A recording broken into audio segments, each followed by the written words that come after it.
বর্তমানে অনেকেই প্রেমে প্রতারিত হয়ে থাকেন। প্রেমে প্রতারিত হওয়ার পর মন ভেঙে যায়, তখন নিজেকে সামলানো খুব কঠিন হয়ে পড়ে।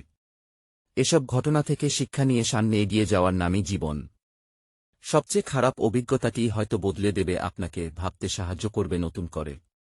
আসুন আজ জেনে নেই, প্রেমে প্রতারিত হলে কি করবেন।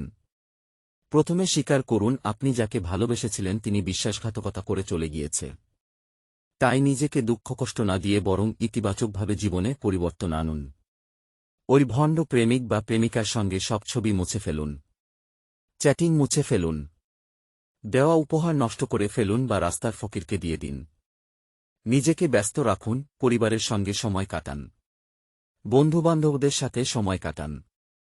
সময়ের হাতে নিজেকে ছেড়ে দিন, জীবন কখনো থেমে থাকে না, চলতে থাকে এর নিজস্ব প্রবহমানতায়। চমৎকার একটি সম্পর্ক হয়তো খুব বাজেভাবে শেষ হয়েছে, কিন্তু মনে রাখবেন যে এখানে আপনার কোনো দোষ ছিল না। একজন প্রতারকের সঙ্গে সম্পর্ক শেষ করে ফেলাই বুদ্ধিমানের কাজ। কারণ একজন প্রতারক সবসময়ই প্রতারক। মনে মনে বলুন যে ভালোই হয়েছে, জীবন থেকে প্রতারক দূর হয়েছে, আপনি বেঁচে গেছেন। যে ব্যক্তি একবার আপনার সাথে প্রতারণা করেছে তাকে পুনরায় বিশ্বাস করবেন না। সে হয়তো আপনাকে অনেক আশ্বাস ও ভরসা দেবে, কিন্তু তার জালে পা দিয়ে আপনার আবারও বড় কোনো ক্ষতি হয়ে যেতে পারে। কষ্ট মনের ভেতর চেপে রাখলে তা বাড়তেই থাকে।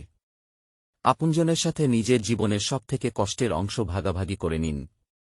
যে অবলীলায় প্রতারণা করতে পারে তার জন্য নিজের জীবন শেষ করার মধ্যে কোনো সার্থকতা নেই। একজন প্রতারকের জন্য নিজের জীবন শেষ করে ফেলবেন না। নিজেকে ধোঁকা না দিয়ে সামনের দিকে এগিয়ে যেতে হবে। নেশাগ্রস্ত হতাশ হবেন না। নেশাগ্রস্ত মানুষেরা জীবনে কখনো উন্নতি করতে পারে না। নিজেকে সবকিছু থেকে দূরে রাখলেই কিন্তু কষ্ট, ব্যথা, যন্ত্রণা নিঃশেষ হয়ে যাবে না। নিজেকে শক্ত করুন। পরিস্থিতি থেকে পালিয়ে গেলে কখনো নিজের মন কষ্টের হাত থেকে মুক্ত হওয়া সম্ভব না। চরম এ সত্যিকে মেনে নিলেই প্রতারণার কষ্ট অনেকটা কমানো সম্ভব। আপনাকে ছেড়ে চলে গিয়েছে বলে তার ক্ষতি করবেন, এমন চিন্তা ভুলেও করবেন না। প্রতিশোধ না নিয়ে বা তার স্মৃতিচারণ না করে স্রেফ ক্ষমা করে দিন।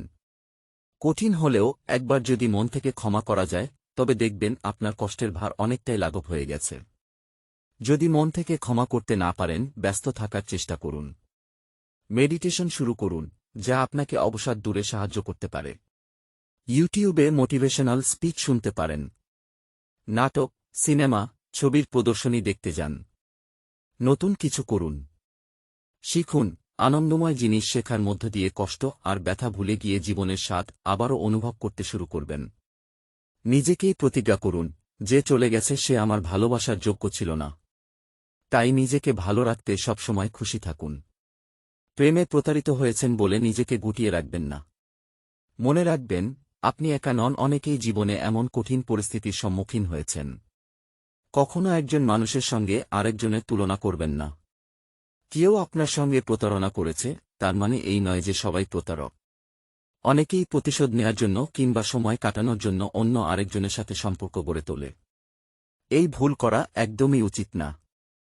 এই পরিস্থিতিতে হুট করে কোনো সম্পর্কে জড়ানো উচিত না। নতুন সম্পর্কে প্রবেশ করার আগে নিজেকে পুরোপুরি সুস্থ করা গুরুত্বপূর্ণ।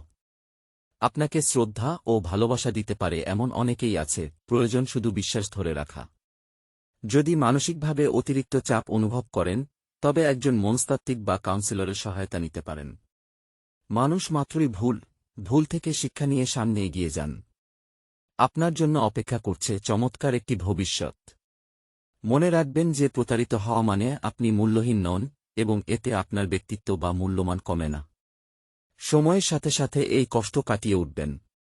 প্রেমে প্রতারিত হওয়ার অভিজ্ঞতা কঠিন হতে পারে, তবে এটি আপনার ব্যক্তিত্ব এবং জীবনের প্রেক্ষাপটে নতুন শক্তি ও উপলব্ধি নিয়ে আসতে পারে। নিজেকে সময় দিন এবং ধৈর্য সহকারে সুস্থ হওয়ার চেষ্টা করুন। আপনার জন্য শুভ কামনা থাকল। ভিডিও দেখার জন্য অনেক ধন্যবাদ। প্লিজ ভিডিওতে লাইক দিন, চ্যানেল সাবস্ক্রাইব করুন।